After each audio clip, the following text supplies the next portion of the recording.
What up, YouTube?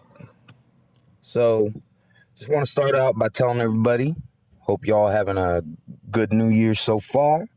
Hope everybody has a prosperous, can't talk, prosperous New Year, year 2016. So, I hope everybody's doing well and will do well. Started mine a little bit sick, but praise God, feeling better. But anyways, what I want to talk about is shout out to Diplomat. Um, he put out a video yesterday of he called it the War of the Words between Andre Ward and Sullivan Barrera, and I just want to give my take on the whole situation.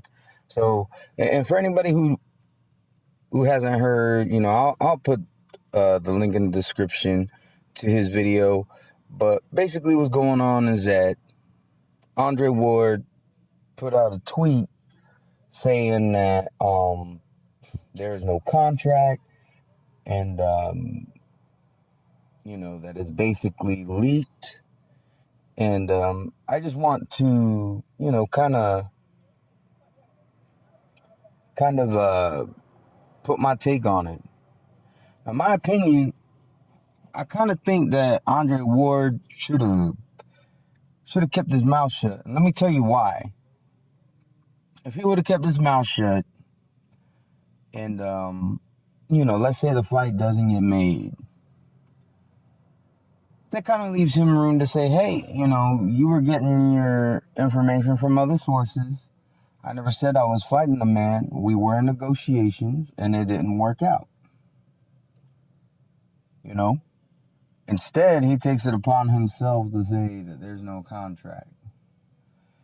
Automatically, because of his inactivity, because of some of the opponents he has attempted to get into the ring before he had his injury, there's a lot of criticism on Andre Ward. And in my opinion, he's kind of brought it upon himself. Now, if you're a diehard Andre Ward fan, I'm not knocking you, but you have to wake up and realize everybody's not going to think like you. Everybody's not, first off, everybody on YouTube is not from the United States. I'm from the States, but I've come to realize, hey, everybody is not from the United States. Everybody's day-to-day life experiences are culturally different when it comes to places when it comes to other places in the world, I mean, a good example, actually, no, I don't want to use that. Never mind, forget I said, he started saying something. I almost reverted back to something I said I wasn't going to talk about. Anyways, but there's a lot of different issues that, they're handled differently in different cultures. And just day-to-day life is different. Just point of view is going to be different. So when somebody starts criticizing your favorite fighter, I think you should really try going into it with an open mind and be like, okay, I don't agree with this, but, I'll give them the benefit of the doubt that, I haven't walked a mile in their moccasins, so to say. That's a figure of speech that people used to use all the time. But, so just keep that in mind. And he really opened himself up to criticism. Now, don't get me wrong, there's going to be people who are going to criticize no matter what. There are actual Andre Ward haters. I'm not one of them. On Diplomat's video, I actually left a comment saying, I think it's a bit too early to call it a duck. I think we need to just see what happens. If he doesn't end up fighting Barrera and he ends up fighting another one of these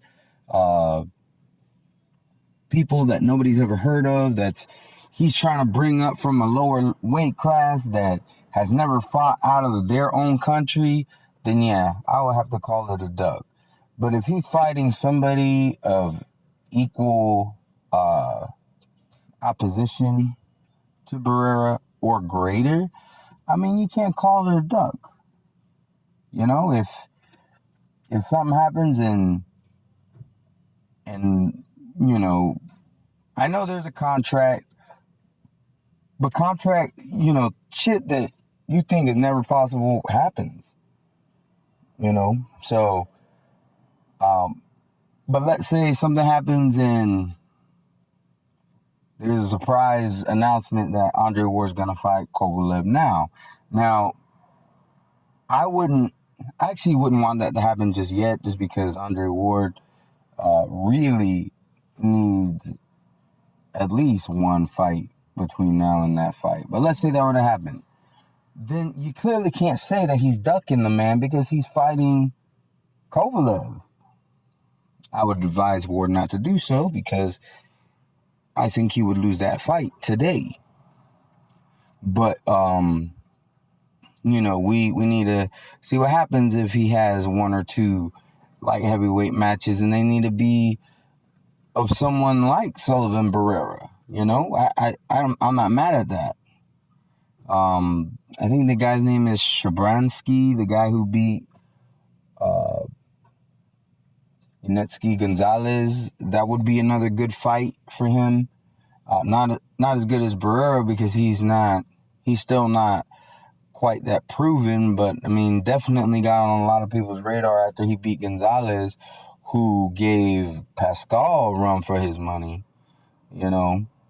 So, I mean, if they were to say, hey, you know what, after the Pascal fight, we're just going to go ahead and fight Kovalev, I'm talking about Andre Ward, then you can't really call it a duck. So I try to be as fair as I possibly can. I'm not trying to be, I'm not trying to propagate. I like Andre Ward. I've said this before. I am also a Triple G fan. And and as far as that goes, I think we need to stop saying that Ward ducked Triple G or Triple G ducked Ward. I mean, we got to come to the realization that sometimes shit just don't mesh, and they're not in the same weight division, so why are we still harping on this? It's up to Triple G whether or not he's going to move up or down. And Andre Ward has already made the decision to move up. Let's move forward and stop putting these guys together, because apparently the fight is not going to happen. If something happens and Triple G decides he's going to move up, then we can revisit it. But it doesn't look like that's going to happen right now, so we need to just chill with that. But I mean, that's my take on it. I think Andre Ward should have just let things play out, because at the end of the day, and I mean, people are going to give him shit no matter what, period. The haters are going to give him shit regardless, so he needs to not worry about them. What he needs to worry about are the people who are actually going to give him a fair shake and just kind of keep his mouth shut, because all these people that they're like harping on social media, I really think that they kind of tend to not ruin the sport, but they kind of manipulate things in a way. It's like, when Keith Thurman wasn't doing interviews, that man's, that's it. You don't know what's going on behind the scenes. You really don't. You don't know what could be happening. You don't know. I mean, if I was a fighter and let's say something as simple as my dog died. Now, I don't know how many of y'all out there have pets, but if, most people who have dogs love their dogs almost as much as a family member. You know what I'm saying? I can understand if your dog dies, you don't want to talk to nobody for a little bit. You see what I'm saying? I'm not saying that's what happened, but you kind of need to give these fighters the benefit of the doubt. Just because they're social media now doesn't mean that they have to answer to you. I mean, because at the end of the day, I really don't care what they're putting on Instagram, Twitter. I don't even have an Instagram and Twitter. I have a Facebook that I never go on. And I mean, I could really care less about what they're doing on social media. I care about what the fuck's going on in the ring. You know what I'm saying? Now, if the fight don't, it's like I said, if the fight don't happen, and people start giving him shit, you know, he could be like, look, I never told y'all this was my next opponent. You know, there was some information that got out that wasn't entirely true. You know, and that kind of gives him a little bit more leeway. And I think that would have been the smart thing for him to do instead of just coming out, because now he's opening up himself up to criticism now, and a lot more criticism, because now people are just especially the haters are going to just assume that he's trying to fight another nobody. And I'm not trying to do that. I'm trying to sit back and wait and see, okay, well, you know, if this fight don't happen, well, who is he going to fight? You know, is he going to pull out a miracle and fight Adonis Stevenson, and then fight Kovalev afterwards? Because if that were to happen, you really can't say that the man's ducking. You know, he made a very hard fight, and you know, and I would love to see that. You know, if he were to fight Stevenson. Imagine if Andre Ward were to fight Stevenson and beat him, and then defend that the WBC belt once, and then fight Kovalev for unification. We would have a unified light heavyweight champion. That would be great. But see, too many people are just too quick to jump on these boxers, on these fighters, and try to say that they're ducking. And by the way, Diplomat wasn't saying that he was ducking. Just for lack of a better term, he just put out there, do you think he's ducking? You know, and if so, how does that make you feel? That's basically what I got out of that, what he was saying on that video. But check out his video. It's really good. I personally wish that he wouldn't have had to make that video, because I think Andre Ward needs to play it smart. Due to his inactivity, just kind of needs to keep his mouth shut. Just needs to worry about getting shit done and then proving everybody wrong. Because I tell you what, and I don't know nothing. I don't claim to know anything about what's going on behind the scenes. But I mean, just think about it. What if that were to happen? What if he were to make a miracle happen and fight Adonis Stevenson? And what if he were to beat him and then make one voluntary title defense, you know, to still kind of get himself acclimated, and then fight Kovalev? That would be great for boxing, in my opinion. But anyways, let me know what y'all think. And as always, y'all have a good day.